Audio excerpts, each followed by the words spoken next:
বাংলাদেশে ৮ মাসে প্রফেসর ইউনূসের শাসনামলে আদতে কোনো কাজ হয়েছে কিনা এটা নিয়ে অনেকেই সন্দেহের প্রশ্ন তুলছে।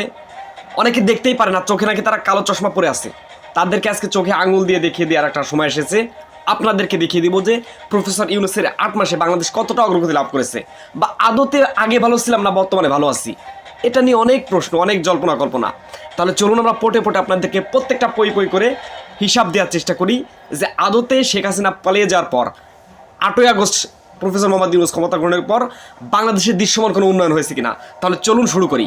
১ নম্বর নিয়ে কথা বলি। ১ নম্বর, হ্যাঁ, অনেকেই বলে যে কোনো উন্নয়নই হয় নাই। সবচেয়ে বড় উন্নয়ন তো ওই জায়গায় যে একজন স্বৈরাচার পালিয়ে গেছে, যার পরিবর্তে বদলে একজন নোবেল বিজয়ী, একজন জ্ঞানী দৃষ্টমান ব্যক্তিত্ব আমাদের সামনে আসীন হয়েছেন। আর কি লাগে? এটা হচ্ছে সবচেয়ে বড় অগ্রগতি। আপনারা পরবর্তী পয়েন্টগুলো শুনলে পুরোপুরি অবাক হয়ে যাবেন। একজন পুরুষ শাসিত বাংলাদেশ চলছে, এতদিন ছিল নারী নেতৃত্ব ক্ষমতায়। এই ভিডিও শ্যুটের কথাই যদি বলি, আমি জাস্ট পোশাক আশাক পরে নিজের স্ক্রিপ্টগুলো রেডি করে আপনাদের সামনে তৈরি হয়ে গেছি।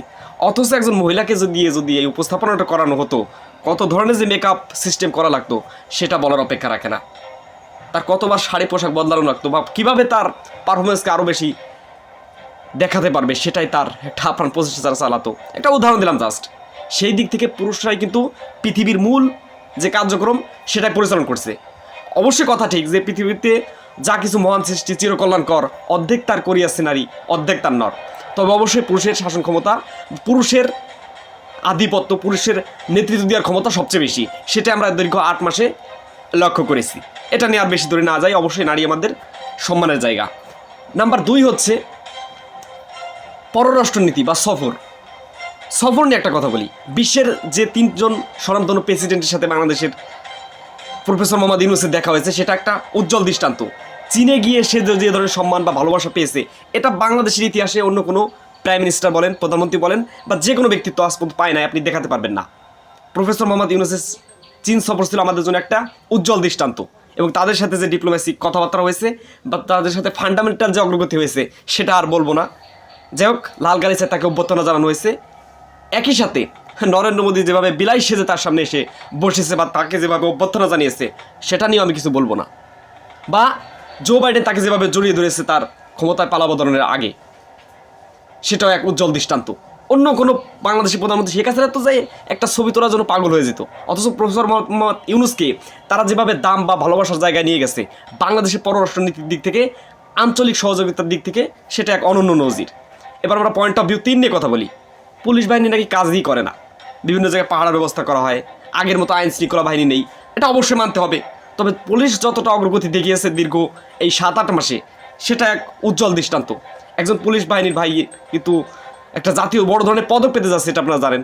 যে সে যেভাবে তার লাঠি নিয়ে বিভিন্ন খাম্বায়, বিভিন্ন স্থাপনায় যেভাবে বাড়ি দিয়েছিল একমাত্র লোকজনকে সরানোর জন্য, শেখ হাসিনার আমলে এরকম একটা পুলিশ আজ পর্যন্ত কেউ দেখাতে পারবে না। বা পুলিশের বিচার কিন্তু আস্তে আস্তে ত্বরান্বিত হচ্ছে, বিচার কার্যক্রম শুরু হয়েছে। বা বর্তমান পুলিশ যেভাবে জনগণের কাছে এসে কাজ করার চেষ্টা করছে, এরকম নজির আজ পর্যন্ত কেউ দেখতে পারে নাই। অবশ্যই কাজগুলো ঢিলামিভাবে হচ্ছে, তারপর বলতে হয় পুলিশ যে অগ্রগতিগুলো দেখাচ্ছে সেটা এক অনন্য নজির। কোনো দলের হয়ে নয়, পুলিশ নিজেদের দেশে নিজেদের জনগণের সাথে কথা বলবে, সে অগ্রগতিটি আমরা লক্ষ্য করছি। এবার যে বিষয়টি নিয়ে কথা বলবো সেটা হচ্ছে বিদ্যুৎ। গতবার এই টাইমে আপনি হিসেব করে দেখেন, পটে পটে ক্যালেন্ডারে টিক দিয়ে দেখেন যে গতবার এই টাইমে কতটুকু লোডশেডিং হতো, আর এই বছর পবিত্র মাহে রমজান গেল বা বর্তমান সময়ে লোডশেডিং কতটা আছে। হ্যাঁ, অবশ্যই মানতে হবে গরমের দিনে লোডশেডিং থাকাটা স্বাভাবিক। বিদ্যুৎ সাপ্লাইয়ের যে ব্যবস্থাপনাগুলো আছে সেগুলো গরমের দিনে অনেকটা হিমশিম খেতে হয়। তারপর আলহামদুলিল্লাহ যথেষ্ট ভালো আছি। বিদ্যুৎ সাপ্লাইয়ের দিক থেকে বাংলাদেশ যথেষ্ট অগ্রগতি করেছে। অবশ্যই সেখানে অবদান ছিল বিদ্যুৎ খাতে, কিন্তু দুর্নীতি এবং অনিয়মের কথা না বললেই নয়। এখন আমরা যেটি নিয়ে কথা বলবো সেটা হচ্ছে দাম দরি দরবার। দামের বিষয়টি একমাত্র জনগণ সবচেয়ে বেশি প্রত্যক্ষ করে। আপনারা দেখছেন বাজার মূল্য বা বাজার সিন্ডিকেটকে যেভাবে প্রফেসর মোহাম্মদ ইউনূসের সরকার দমন করেছে, সেটা এক অনন্য নজির। এই যে পবিত্র মাহে রমজান মাস গেল, প্রত্যেকটা দ্রব্যমূল্যের যে একটা আভ্যন্তরীণ ব্যাপার আমরা লক্ষ্য করেছি, সেটা এক অনন্য নজির। এখানে বিভিন্ন সংগঠন আপনারা জানেন যে লেবুর দামকে বিভিন্নভাবে বাড়ানোর চেষ্টা করেছে, বা সেটা নিয়ে গুজব সৃষ্টি করার একটা পায়তারা চালিয়েছে। তারপর বলতে হয় বিভিন্ন প্রোডাক্ট, তেল বলেন বা বিভিন্ন যে মূল যে দ্রব্যগুলো আছে, সেগুলোর দাম কিন্তু বর্তমানে যথেষ্ট নিয়ন্ত্রণে। একই সাথে বাজারে যে একটা চড়া আগুন লেগে গিয়েছিল শেখ হাসিনার আমলে, সেটা থেকে অনেকটাই বেরিয়ে এসেছে প্রফেসর মোহাম্মদ ইউনূসের বর্তমান সরকার। এখন যেটি নিয়ে কথা বলবো সেটা হচ্ছে ভারতের হোটেল। মনে নাই কিছু? ভাতের হোটেলের হারুনের কথা মনে আছে? যেভাবে নিয়ে সেভাবে খাবার দাবার করাতো, আপ্যায়ন করাতো মুখ বন্ধ রেখে। বর্তমান যিনি ডিবি প্রধান আছেন, পুলিশ মহাপরিদর্শক আছেন, সেলুট, অন্তঃস্থল থেকে সেলুট। তারা যেভাবে কাজ করছে বা তারা যেভাবে নতুনভাবে কাম ব্যাক বা ব্যাকআপ দেওয়ার চেষ্টা করছে, এটা এক অনন্য নজির। বাংলাদেশের পুলিশ বাহিনী আরও বেশি ঘুরে দাঁড়াবে বা প্রধান পদে যারা আসীন আছেন তাদের জায়গাটা বর্তমানে একটা সম্মানের জায়গা তৈরি হয়েছে। ওই হারুন, তারপরে যে মনিরুল টলিল আর যারা ছিল, একটা কথা বলে তুরি শব্দ নিয়ে তাকে এসে উঠিয়ে কোনোরকম করে ভাত খাইয়ে জয় বাংলা করে দিত। এটা আপনারা সকলে দেখেছেন। কিন্তু বর্তমান যারা ডিবি প্রধান আসতেন যথেষ্ট ভালো মনের মানুষ। এটা সমগ্র বিশ্ব মহলে বা সমগ্র বাংলাদেশে প্রশংসিত হচ্ছে বর্তমান উপর মহলে যারা আছে তাদের তদারকি বা কার্যক্রম। এখন আমরা যেটা নিয়ে কথা বলবো সেটা হচ্ছে বই পুস্তক। এতদিন আমাদেরকে কী পড়িয়েছে? মিথ্যা ইতিহাস, এক ব্যক্তির পূজা বা কোনো সঠিক ইতিহাসই আমাদের সামনে তুলে ধরতে দেয় নাই। ভারত থেকে বই পুস্তক আসতো, এদেশে ইসলাম মুসলমান, এদেশের সাহিত্য সংস্কৃতি যেটা, সেটাকে ধামাচাপা দিয়ে একটা অন্য কালচার আমাদেরকে শেখানো হতো। সেটা থেকে বেরিয়ে এসে এখন অনেক জায়গায় বই পুস্তক সেভাবে সাপ্লাই দেওয়া হয়নি, তবে যে কয়টি দেওয়া হয়েছে একটা মাধুর্যতা ফিরে এসেছে। আপনি আর কি চান? অল্প শিখলেও সেটা ভালো শিখতে হবে, এটাই শিক্ষার মূল মন্ত্র। শিক্ষা ব্যবস্থা নিয়ে আর বেশি নাই বলি, এখন আমরা অন্য একটা ধাপে যাই। সেটা হচ্ছে জননিরাপত্তা। শেখ হাসিনার আমলে একজন মানুষকে উঠিয়ে নিয়ে যেভাবে গুম করে ফেলা হতো, আয়না ঘরে বন্দি করা হতো বা বিভিন্নভাবে মানুষকে অত্যাচার করা হতো, এখনও মানুষ মরছে না বা হত্যা হচ্ছে না, হামলার শিকার হচ্ছে না, সেটা বলবো না, সেটা অবশ্যই হচ্ছে।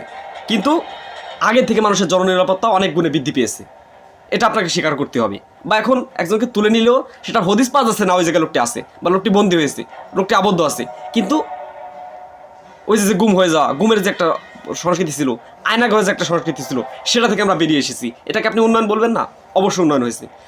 কিন্তু অবকাঠামোর দিকটা ভাই, সেটা নিয়ে পরে বলছি। অবকাঠামো উন্নয়ন একটু সময় লাগে, সেটা দৃশ্যমান হতে আর একটু সময় লাগবে। কিন্তু যতগুলো অবকাঠামো তৈরি হয়েছিল বা আধা নির্মাণ হয়েছিল, সেটা কিন্তু কার্যক্রম পুরোপুরিভাবে চলছে। ইনশাল্লাহ সেটাও ধাপে ধাপে সম্পন্ন হবে।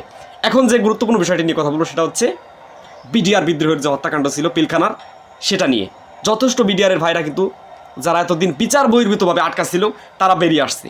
সে কী যে একটা অনন্য নজির, বা তাদের সে কান্নার যে দৃশ্যপট, পরিবারের সাথে প্রথম সাক্ষাতের যে দৃশ্যপট, সেগুলো আমাদের এখনও চোখের পানি নিয়ে আসে। এটা এতদিন বিচার বহির্ভূতভাবে গ্রেফতার ছিল, সেটা থেকে বাইরে বেরিয়ে এসে তারা যেভাবে মুক্তি পেয়েছে, শেখ হাসিনা আমলের কোনোদিনও তারা জীবনের শেষ রক্তবিন্দু দিয়ে হলেও শেখ হাসিনা তাদেরকে আবদ্ধ রাখার চেষ্টা করতো। সেখান থেকে তারা যেভাবে বাইরে বেরিয়ে এসেছে, আলেমরা কারাগার থেকে বাইরে বেরিয়ে এসেছে, এটা এখন অন্য নজির। একমাত্র প্রফেসর মোহাম্মদ ইউনূসের প্রশাসন যেভাবে হ্যান্ডেল করেছে, এটার জন্য তাকেও সেলুট থাকবে। এখন যেটা নিয়ে কথা বলবো সেটা হচ্ছে